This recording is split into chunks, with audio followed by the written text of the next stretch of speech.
முதல்ல வெனிசுவேலா நாட்டினுடைய மக்களை மனதளவுல தயார் பண்ணாங்க. சீரியல் சொல்றது, பரப்புரை செய்யறது, ராங் நேரேட்டிவ்ஸ் சொல்லுவாங்களா, அதெல்லாம் சோசியல் மீடியா எல்லாத்தையும் உபயோகித்தாங்க. மாத்ரோ மேல பலவிதமான குற்றச்சாட்டு வைக்கப்படும். முதன்மையான குற்றச்சாட்டு என்ன அப்படின்னா இந்த ட்ரக். அடுத்ததா டெமோக்ரஸி இல்ல. மூன்றாவது இல்லீகல் இமிகிரேஷன். சரி, இப்ப நம்ம ஒன்னொன்னா பார்க்கலாம். முதல்ல இந்த போதைப் பொருள் அப்படின்னு மிகப்பெரிய அளவுல அமெரிக்காவுக்கு நிக்கோலஸ் மாத்ரோ கடத்தல் செய்யறாரு. அதுல இருந்து அவரு தனக்கு பர்சனலா நிறைய பணம் சம்பாதிச்சிட்டாரு அப்படிங்கிற குற்றச்சாட்டு. நீங்க போய் ரிசர்ச் பண்ணி பாருங்க. நானும் பார்த்துட்டேன், அதனாலதான் நான் தைரியமா சொல்றேன், உறுதியாகவும் சொல்றேன். அமெரிக்காவில் இருக்கக்கூடிய புழங்கக்கூடிய போதைப் பொருளினுடைய மொத்த அளவுல கிட்டத்தட்ட 2-3% தான் வெனிசுவேலா நாட்டுல இருந்து போகுது. சார், அப்ப ரொம்ப குறைச்சா அப்படின்னா அது நியாயப்படுத்தணும்னா கூடாது. நான் இல்லைன்னே சொல்லவே இல்லை. கண்டிப்பா நியாயப்படுத்த முடியாது அதை. சரி, அடுத்ததா என்ன பார்க்கணும் பாருங்க. இது ஒரு பாயிண்ட். வேற எங்கேருந்து அப்ப 97% வரைக்கும் வேற எங்கேருந்து வருது? சைனா முதல்மை. சிந்தட்டிக் ட்ரக்ஸை பொறுத்த வரைக்கும் சைனா ஓப்பனாவே சொல்றாங்க, ஆமா நாங்க ப்ரொடியூஸ் பண்றோம், உங்க நாட்டுக்கு வாங்குறாங்க. உங்களுக்கு அப்படி கஷ்டமா இருந்துச்சுன்னா, கவலையா இருந்துச்சுன்னா உட்காந்து எங்க கூட பேச்சுவார்த்தை நடத்துங்கிற லெவல்ல சைனா சொல்லியிருக்கு. அப்ப முதல் குற்றவாளி சைனா. அதையே உங்களால தாக்க முடியல, வச்சு வாங்கிடுவாங்க சைனா. அவங்களுடைய அமெரிக்காவினுடைய பொருளாதாரம் சைனா கையில இருக்கு. ஏன்னா சப்ளை செயின் ஃபுல்லும் சைனா கையில இருக்கு. இப்ப லேட்டஸ்டா ஒரு நியூஸ் படிச்சேன். எலான் மஸ்கினுடைய Tesla car, electric vehicle EV வரலாற்றுல இல்லாத அளவுக்கு குறைந்து விட்டது. BYD, பியாண்ட் யுவர் ட்ரீம்ஸ், சைனாவுடைய கார் தான் அதிக அளவுல விற்பனை ஆகுதுங்கிற செய்தி வந்திருக்கு. உடனே இந்த இடத்துல சார், இந்த மாசம் அதாவது டிசம்பர் மாசம் வின்ஃபாஸ்ட் எவ்வளவு கார் வித்திருக்காங்கன்னு கேட்காதீங்க. போன நவம்பர்ல 290 கார் வித்தாங்க, 231 கார் வித்தாங்கன்னு போட்டிருந்தாங்க. நான் இன்னைக்கு அந்த டேட்டா செக் பண்ணல, பட் பார்க்கலாம், நீங்களும் பார்க்கலாம். 50,000 கார் டார்கெட் வச்சிருக்காங்க, பார்க்கலாம். சோ எலான் மஸ்கினுடைய டெஸ்லா கார் விற்பனை குறைந்து வருகிறது. ஆனா அவர் என்ன பண்ணிட்டாரு, நான் போன வீடியோல சொல்லியிருந்தேன், அவன் திறமையா என்ன பண்ணாட்டு $1 trillion கம்பெனில இருந்து தன்னுடைய பேருக்கு எடுத்துக்கிறேன்னு சொல்லிட்டு ரெசல்யூஷன் பாஸ் பண்ணிட்டாரு. எல்லாரும் ஒத்துக்கிட்டாங்க. சோ சைனா அமெரிக்காவை பொறுத்த வரைக்கும் மிகப்பெரிய தலைவலி. ஆனா வளர்த்து விட்டதே அமெரிக்கா தான். சரி, போதைப் பொருள் அடுத்ததா பாருங்க. வேற எங்க இருந்து வருது? மெக்சிகோல இருந்து வருது, கொலம்பியால இருந்து வருது, இந்த மாதிரி பல நாடுகள்ல இருந்து வருது. கனடாவோட குடிமிப்பிடி சண்டை நடந்தது. ட்ரம்ப் அவர் வெற்றி பெற்று பிரசிடென்டா வந்த உடனேயே உங்க நாட்டுல இருந்து நிறைய போதைப் பொருள் வருது, நீங்க தடுத்து நிறுத்தலன்னாக்கா நான் இத்தனை நிறுத்திடுவேன், அத்தனை நிறுத்திக்கன்ட்டாங்க. கனடா நாங்க நிறுத்திக்கங்க அப்படின்னாரு. கனடா 51வது மாநிலமாக அமெரிக்கா எடுத்துக்கோன்னா சொன்னாங்க, செஞ்சு பாருன்னாங்க. அப்ப எங்க இருந்து போதைப் பொருள் வருது? வெனிசுவேலாவிலிருந்து வரக்கூடிய அமெரிக்காவிற்கு செல்லக்கூடிய போதைப் பொருள் மிக மிக சொற்பம் அப்படிங்கிறது பல ஆதாரபூர்வமான செய்திகள் இருக்கு. ஆக மொத்தம் இந்த ட்ரக் அப்படிங்கிற போர்வேல அமெரிக்கா பரப்பி வந்த செய்தி பொய் அப்படிங்கிறது நல்ல தெளிவா தெரியும். அடுத்தது அவங்க என்ன சொல்றாங்க அப்படின்னா, டெமோக்ரஸி, மக்களாட்சி இல்ல வெனிசுவேலால. சரி, மக்களாட்சி இல்ல, நீங்க ரொம்ப அப்படியே ஒட்டி உறவாடி 60-70 வருஷமா உறவாடிக்கிட்டு இருக்கக்கூடிய ஆதரிக்கக்கூடிய சவுதி அரேபியால என்ன மாதிரி மக்களாட்சி இருக்கு? மன்னராட்சி தானே இருக்கு. அப்ப அங்கேயே உங்களால ஆட்சி மாற்றத்தை கொண்டு மக்கள் கிட்ட பரப்புரை செய்து மக்களாட்சியை கொண்டு வர முடியல. ஒட்ட நறுக்கிடுவாங்க ஆயில சவுதி அரேபியா அந்த மாதிரி.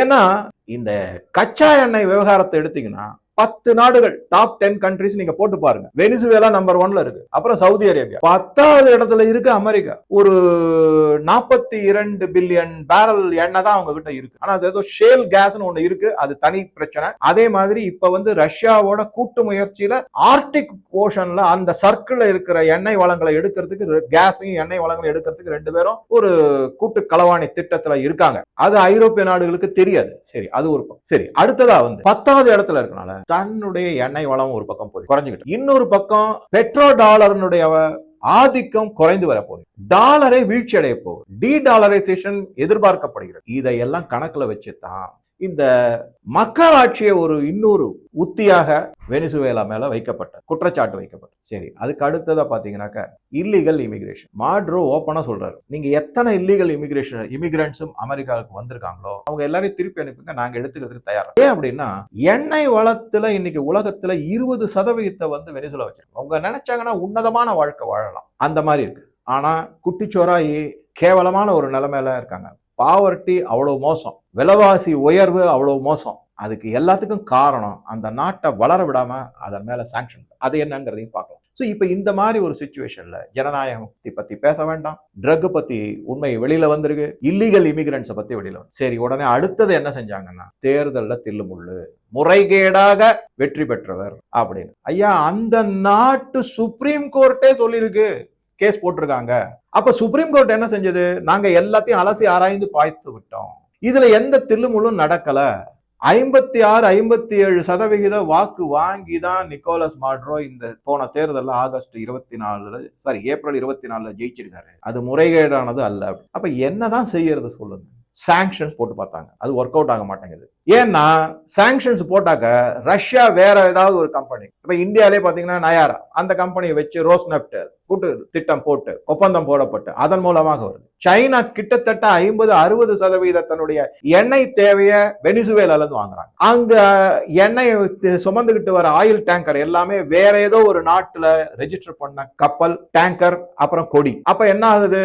அமெரிக்காவினுடைய சாங்ஷன் அங்க வந்து பொய்த்து போகிறது, அது பிசுபிசுத்து போயிடுச்சு. அவங்களால அந்த கப்பலை தாக்க முடியல. சோ சாங்ஷன் போட்டாலும் வெனிசுவேலாவால வெனிசுவேலாவை அமெரிக்காவால ஒன்னும் செய்ய முடியல. சரி, அதுக்கு அடுத்தது என்ன? உள்நாட்டு கலவரத்தை உண்டு பண்ணி பார்த்தாங்க. மரியா கோரின் மச்சாடோவுக்கு நோபல் பரிசு கொடுத்து எதிர்கட்சிகளை உசுப்பி விட்டு தூண்டி விட்டு பார்த்தாங்க. அவங்க என்ன பண்ணிட்டாங்கன்னா, தனக்கே நிலைமை சரியில்லைன்னு சொல்லிட்டு நார்வேல போய் ஒளிஞ்சுக்கிட்டாங்க. நீங்கெல்லாம் மக்கள்லாம் இங்க போராடுங்க, போராடி இந்த நிக்கோலஸ் மாடுரோ வெளியே போனதுக்கு அப்புறமா அமெரிக்க உதவியோட நான் ஆட்சி செய்யறதுக்கு வரேன் இப்ப ரெடியா சொல்லியிருக்காங்க. இப்ப லேட்டஸ்ட் ஸ்டேட்மெண்ட் என்ன சொல்லியிருக்காங்கன்னாக்க, நான் வந்துடுறேங்க, நான் ரெடியா இருக்கேன் ஆட்சி மாற்றத்துக்கு. ஆனா இப்ப ஏற்கனவே இருக்கிற ஒரு தற்காலிக பிரசிடென்ட் ஒருத்தர் போட்டிருக்காங்க. அவங்க வந்து வெனிசுலாவை யாரு ஆள வேண்டும் அப்படிங்கிறது அமெரிக்கா முடிவு செய்ய முடியாது, நாங்க தான், எங்க மக்கள் தான் முடிவு செய்யணும் அப்படிங்கிற மாதிரி அவரு சொல்லியிருக்காரு. எல்லாம் அரசியல் தான். இந்த மாதிரி ஒரு சிச்சுவேஷன் போயிட்டு இருக்கு. ஸோ அதன் மூலமாக செய்ய முடியும். சீரியல் மூலமா மக்களை குழப்பி கடைசியில என்ன பண்ணிட்டாங்கன்னா, வழக்கம் போல மக்களை தெருவில் இறங்கி போராட வச்சு, அந்த ஜென்சியையும் போராட வச்சு ஒரு மிகப்பெரிய அளவுல கலவரத்தை உண்டு பண்ணி, பொருளாதார தடையினால என்ன ஆச்சு, ஒரு அளவுக்கு தான் நிக்கோலஸ் மாடுரோவால சமாளிக்க முடியும். விலைவாசி கட்டுக்கடங்காம ஏறிடுச்சு, உணவுப் பொருட்கள் தட்டுப்பாடு, நல்ல ஒரு அமைதியான சுமூகமான வாழக்கூடிய சூழ்நிலைகள் சீர்குலைந்தது. உடனே மக்கள் கிளம்பிட்டாங்க அவருக்கு. எந்த நாட்டு மக்களாவது தனது எதிரி தன் நாட்டு மக்கள் மீதே குண்டு மழை பெய்து கொலை செய்வதற்கு சந்தோஷப்படுவார்களா அப்படின்னா, சரித்திரத்துல வெனிசுவேலா, ஈராக், அதுக்கப்புறம் லிபியா போன்ற நாடுகள் உதாரணமா இருக்கும். இது எல்லாத்தையும் விட ஒருபடி மேல போய் மரியா கொச்சின் மச்சாடோ தனது நாட்டையே காட்டி கொடுத்த ஒரு தியாகி, அவருக்கு நோபல் பரிசு வாங்கப்பட்ட முதல் பெண்மணிங்கிற பெருமை அவர் எடுத்துப்பாரு. ஸோ இது வரைக்கும் வந்திருக்கு. இப்ப என்ன பண்ணிருக்கேன்னா, ஒரு வழியா இந்த கதையெல்லாம் முடிஞ்சிருச்சு.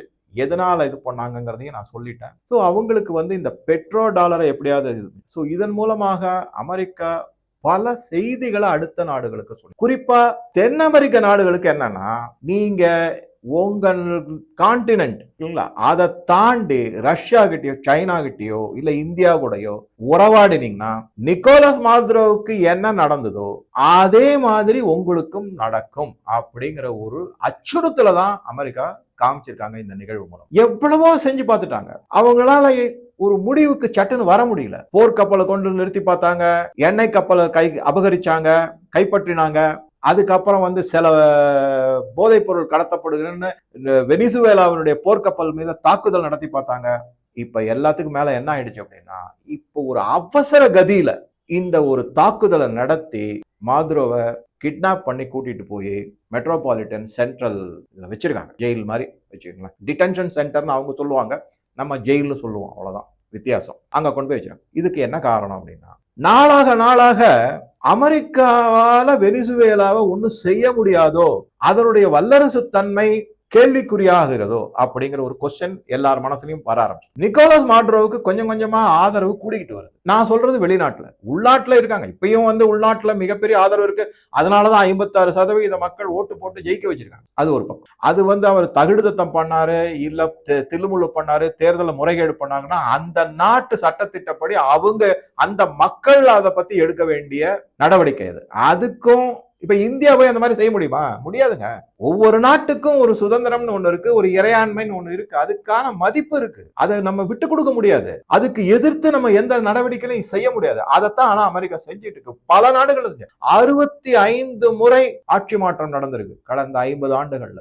நம்பவே முடியாத அளவுக்கு பண்ணிருக்காங்க உலகத்துல எல்லா நாடுகள்லயும். சரி, அவங்களுடைய ஊதாரித்தனத்துக்கு நம்ம விலை கொடுக்க வேண்டியதா இருக்கு. நம்மளுடைய உழைப்பு, நம்மளுடைய வேர்வை எல்லாம் அமெரிக்காவுக்காக. சரி, இது ஒரு பக்கம். அதனால என்ன பண்ணிருக்காங்கன்னா, தன்னுடைய டாலர் ஏதாவது ஒரு ஸ்டேஜ்ல அந்த பெட்ரோ டாலர் அழிந்து விட்டால், அமெரிக்க பொருளாதாரம் அழிந்து விட்டால், கடன் சுமையில அமெரிக்கா மூழ்கி மீள முடியாத ஒரு நிலைமைக்கு வந்து விட்டா என்ன செய்யறது அப்படிங்கிறலாம். அதனால என்ன பண்ணாங்க, அவசரமா ஒரு நடவடிக்கை, அதாவது இது என்னன்னா அதிரடி நடவடிக்கை மாதிரி எடுத்து மற்ற தென் அமெரிக்க நாடுகளுக்கு ஒரு எச்சரிக்கை கொடுத்ததோடு இல்லாம உலக நாடுகள் பலதுக்கு, குட்டி குட்டியா நிறைய நாடு இருக்கு. ஒரு உதாரணத்துக்கு சொல்லணும்னா சவுத் கொரியாவில் எடுத்துக்கிட்டீங்கன்னாக்கா அமெரிக்காவினுடைய அடிமை நாடுன்னே சொல்லலாம். அந்த அளவுக்கு நினைச்சு பாருங்க, சவுத் கொரியால பர்மிஷன்லாம் வாங்கி சவுத் கொரியன்ஸ் வந்து அமெரிக்கால வேலை செஞ்சுட்டு இருக்காங்க. அவங்கள சடாரண அவங்களை பாஸ்போர்ட் விசா எல்லாம் முடிச்சு கேவலமா நடத்தி அவங்கள நாட்டை விட்டு வெளியில தள்ளுறதுக்கு ட்ரம்ப் நடவடிக்கை எடுத்தாரு. சவுத் கொரியா வாய மூடிக்கிட்டு இருந்தாங்க, ஒண்ணுமே பேச முடியல அவங்களால. அவ்வளவு ஒரு அடிமைத்தனம் சவுத் கொரியா இருக்கு. இது ஒரு பக்கம். அதனால இந்த அதிரடி நடவடிக்கை எடுக்கப்பட்டு என்ன பண்ணிருக்காங்க அப்படின்னு பார்த்தோம்னா, நான் சொன்ன மாதிரி யோசிச்சு ஒரு மேல கூட இருக்கலாம், 300 பில்லியன் பேரல் டாலர் எண்ணெய் வளம் இருக்கு. இந்த 300 பில்லியன் எண்ணெய் வளத்தை பேரல் எண்ணெய் வளம் ஒரு பேரல் கிட்டத்தட்ட இன்னைக்கு தேதிக்கு $60 வரைக்கும் இருக்கு. இந்த எண்ணெயினுடைய விலையை பத்தி ஜேபி மோர்கன் வந்து ஒரு அறிக்கை கொடுத்திருக்காங்க. 2026ல இது வந்து இப்ப இருக்கிற $60 இருந்து 52, 46 அல்லது 52 இந்த ரேஞ்சில வந்து செட்டில் ஆயிடும் அப்படிங்க. அதுக்கப்புறமா போக போக 2028 இறுதிக்குள்ள $30 ஒரு பேரலுக்கு வந்துடும் அப்படிங்கிறாங்க. இது எதுக்காக சொல்றேன் அப்படிங்கிற காரணத்தை சொல்றேன். இப்ப ட்ரம்ப் என்ன சொல்றாரு அப்படின்னா, இனி அமெரிக்க கம்பெனிகள் வெனிசுவேலாவில் இருக்கக்கூடிய எண்ணெய் வளங்களை எடுத்து விற்று அந்த நாட்டை செழிப்பாக்கும் அப்படிங்கிறாரு. எப்படி செழிப்பாக்க முடியும்? முதல்ல அந்த எண்ணெய் வளங்கள் எல்லாமே அமெரிக்க கம்பெனிகள் தான் எடுத்து செய்ய போறாங்க. அப்ப அந்த அமெரிக்க கம்பெனிகளுக்கு லாபம் வரணுமா வேணாமா? $30 வந்துடும் அப்படின்னா நீங்க ஏற்கனவே இருக்கிற $60 பாதிக்கு பாதி வித்தீங்கன்னா வெனிசுவேலா நாட்டுக்கு என்ன வருமானம் கிடைக்கும்? எப்படி அந்த நாடு செழிப்பாகும்? நீங்க யாருக்கு விற்க போறீங்க? இது ஒரு பிரச்சனை, முக்கியமான பிரச்சனை. சோ இந்த மாதிரி நீங்க பாத்தீங்கன்னா இப்ப இருக்கிற $60 வச்சுக்கிட்டீங்கன்னா கிட்டத்தட்ட $18 டிரில்லியன் பொறுமானம் உள்ள எண்ணெய் வளம் அமெரிக்காவுக்கு கிடைத்து விட்டதுன்னே சொல்றாங்க எல்லாருமே. அப்படி பார்க்கும்போது அவங்களுடைய மொத்த கடனான $38 டிரில்லியன், அமெரிக்காவின் மொத்த கடனான $38 டிரில்லியன் $18 டிரில்லியன் அப்படியே வெனிசுவேலால இருந்து கபலீகரம் செய்திடும். சொல்லலாம் சார் அது காஸ்ட் இருக்கு, அது இருக்கு, அதெல்லாம் அடுத்த பிரச்சனை. தயவு செஞ்சு ஒரு ஓவரால் பிக்சரை பாத்துக்கங்க. அப்ப என்ன ஆகும்? பாக்கி $20 டிரில்லியன் தான் இருக்கும். ஆல்ரெடி ட்ரம்ப் நேரடியாகவே சொல்லிட்டாரு, இந்த $20 டிரில்லியன் கிரிப்டோ கரன்சில பாதியை நாங்க கொடுத்துருவோம் அப்படின்னு ஓப்பனாவே தெரிவிச்சிருக்காரு. கிரிப்டோ கரன்சியினுடைய நிலைமை என்ன? அதுக்கு என்ன பேக்கிங் இருக்கு? அதுக்கு என்ன பின் ஆதாரம் இருக்கு? சொத்து சுகம் இருக்கு? ஏதாவது இருக்கா? கிடையவே கிடையாது. அது வெறும் காத்து, சிதம்பரம் ரகசியமா இருந்தாங்க. அந்த மாதிரி இருக்கக்கூடிய ஒரு இதுல எப்படி நீங்க வந்து நம்பகத்தன்மை இருக்கும்? 401k அதை பத்தி ஃபுல் டீடைல் எடுத்து வச்சிருங்க. ட்ரம்ப் வந்து அந்த 401k அப்படிங்கறத அதோட இணைக்கிறாரு. ஏதோட? கிரிப்டோ கரன்சியோட இணைக்கிறாரு. நல்லா பாருங்க அதை. சரி, இது ஒரு பக்கம். சோ இந்த மாதிரி பலது. ஆக மொத்தம் என்ன பண்ணிட்டாங்கன்னா, அதிரடி நடவடிக்கை எல்லாமே அமெரிக்கா தன்னுடைய நலன்களை பாதுகாப்பது, டாலர் வீழ்ச்சியை தடுப்பதற்கு, கடனை எப்படியாவது மடைமாற்றுவதற்கு இதுக்காக செய்யப்பட்ட. உலகத்துக்கு தான் ஒரு பெரிய தாதா, நான் தான் குண்டா. நான் 2-3 முறை சொல்லிவிட்டேன், அமெரிக்கா தான் உலகத்திலேயே மிகப்பெரிய பயங்கரவாத நாடு. எல்லா நாட்டுலயும் அவங்களாலதான் பயம். சரி, இந்த போதைப் பொருளை பத்தி, இந்த பயங்கரவாதத்துக்கு வர்றதுனால அந்த செய்தி அவங்க கூட ஷேர் பண்ண. இந்த போதைப் பொருள் கலாச்சாரத்தை பத்தி அப்படியே நிக்கோலஸ் மாட்ரோ தான் மிகப்பெரிய போதைப் பொருள் விற்பனையாளர், கடத்தல்கார், அது இதெல்லாம் சொல்றாங்கல்ல. நான் ஒரே ஒரு சின்ன கேள்வி, ஜார்ஜ் சொரோஸ் யாரு? கொலம்பியால இருந்து மணிப்பூர் வரைக்கும் அவருக்கு போதைப் பொருள் வியாபாரத்துல கொடி கட்டி பறக்கிறாரு செய்தியெல்லாம் நம்ம பார்த்திருக்கோம். அவர் மேல ஏன் ஆக்ஷன் எடுக்க மாட்டாங்க? ஒரு யூதர். இதுல வேடிக்கை என்னன்னா, ஜார்ஜ் சொரோஸ் இஸ்ரேலுக்குள்ள காலடி வைக்க கூடாதுன்னு சொல்லிட்டு அவர் பேன் பண்ணிருக்கு இஸ்ரேல். ஏன்னா அவர் இஸ்ரேலுக்கு எதிராகவே செயல்படுறாரு. அந்த மாதிரி ஒரு கேவலமான மனிதர் அவர். அந்த ஜார்ஜ் சொரோஸ் போதைப் பொருள் வியாபாரத்துல இருக்காரு. அமெரிக்கா இப்ப நம்மள மாதிரி ஆளுங்களுக்கு சாதாரண லெவல்ல நம்ம எல்லாம் எங்கேயோ கடைக்கோடிக்கும் கடைக்கோடியில இருக்கக்கூடிய ஆள் நமக்கே இந்த அளவுக்கு விஷயம் தெரிஞ்சிருக்குன்னா அமெரிக்காவுடைய சிஐஏவுக்கு தெரியாது சொல்லுங்க. அப்ப அவர் மேல ஏன் ஆக்ஷன் எடுக்கல அப்படின்னா அவர் அமெரிக்காவுக்கு ஆதரவாக அமெரிக்காவுக்கு பல வேண்டாத நாடுகள்ல பல தகுடுதத்தங்களையும் செஞ்சு ஆட்சி மாற்றத்தை கொண்டு வருவதற்கான பண உதவியும் செய்யறாரு. அதோட இல்லாம அமெரிக்கா எந்த நாட்டை கைய காமிக்குதோ அந்த நாட்டுக்கு போதைப் பொருளை கொடுத்து அந்த நாட்டினுடைய பொருளாதாரத்தை குட்டிச்சோராகிறார். அவர் மேல ஏன் ஆக்ஷன் எடுக்க மாட்டேங்கிறீங்க? கோர்ட்ல நிக்க வச்சு தண்டனை கொடுங்களேன். பண்ண மாட்டாங்க. இதுதான் உண்மையான நிலவரம். சோ வெனிசுவேலா ஏதோ சரி பல நாடுகள் இப்ப இன்னைக்கு நான் கேட்கிறேன், ஈராக்லயோ இல்ல லிபியாலயோ வேற எந்த நாட்டிலையுமே மக்கள் என்ன அப்படியே செழிப்பா வாழ்றாங்களா? லிபியால போய் பாருங்க, பஞ்சத்துல அடிபட்டு இருக்காங்க. இன்னைக்கு எண்ணெய் வளங்கள் மட்டும் கைப்பற்றப்பட்டது, அவ்வளவுதான். அந்த நாட்டு மக்கள் எந்த விதத்துல அப்படியே சொகுசுவான வாழ்க்கை வாழறாங்கன்னு நினைக்கிறீங்க? கிடையவே கிடையாது. எல்லாம் பரப்புரை, பொய்யான பரப்புரை. தன் நாட்டு மக்கள் தாக்குவதற்கு எதிராளிகளை வரவழைத்து அதுல சந்தோஷப்படுற ஒரு மக்கள் இனத்தை உருவாக்கி இருக்கு அப்படின்னா பல நாடுகளை உருவாக்கி. நினைச்சு பாருங்க, இந்த நிலைமை ஏன் இந்தியாவுக்கு வராது? ஏன்னா இந்தியாவில வெனிசுவேலால ஒரே ஒரு மரியா கொரியன் மச்சாடோ தான் இருக்காங்க. இந்தியாவில பல பேர் இருக்காங்க, நூத்துக்கணக்கான மரியா இருக்காங்க இங்க. அதை தவிர இங்க பலது இருக்கு. நான் அதை ஒரு தனி வீடியோவை இந்தியாவிற்கு இதனால என்ன செய்தி உங்களுக்கு சொல்றேன். இந்த வீடியோல பல செய்திகளை உங்களோட ஷேர் பண்ணிருக்கேன். இதை நான் ஒரு 2 பகுதிகளாக உங்களுக்கு தெரிவிக்கிறேன். 2 பகுதிகளையும் பாருங்க, முழுமையாக பார்த்து மற்றவர்களோடையும் ஷேர் பண்ணுங்க, உங்களுடைய கருத்துக்களையும் தெரிவிங்க. இதை தவிர இப்ப நடந்திருக்கக்கூடிய வெனிசுவேலா நாட்டின் மீதான ஒரு அடாவடித்தனமான தாக்குதல் அல்லது கைப்பற்றுதல் இந்தியாவிற்கு எந்த மாதிரி பிரச்சனை வரலாம் அப்படிங்கிறதையும், அதற்கு பாரத பிரதமர் எந்தெந்த மாதிரி முன்னெடுப்புகளை செஞ்சுக்கிட்டு இருக்காரு அப்படிங்கிறதையும் ஒரு வீடியோல தனியா சொல்றேன். இதை தவிர இந்த வெனிசுவேலா நிகழ்வு நடந்ததுல பலவிதமான, அதாவது என்ன சொன்னா, பண பரிவர்த்தனை லாபம் சம்பாதிக்கப்பட்ட ஃப்ராடுலன்ட் நிகழ்வுகள், முறைகேடான நிகழ்வுகள் சிலது நடந்திருக்கு. அதையும் உங்க கூட நான் ஷேர் பண்றேன். ஸோ உங்க கருத்துக்களை பதிவிடவும் நன்றி, வணக்கம்.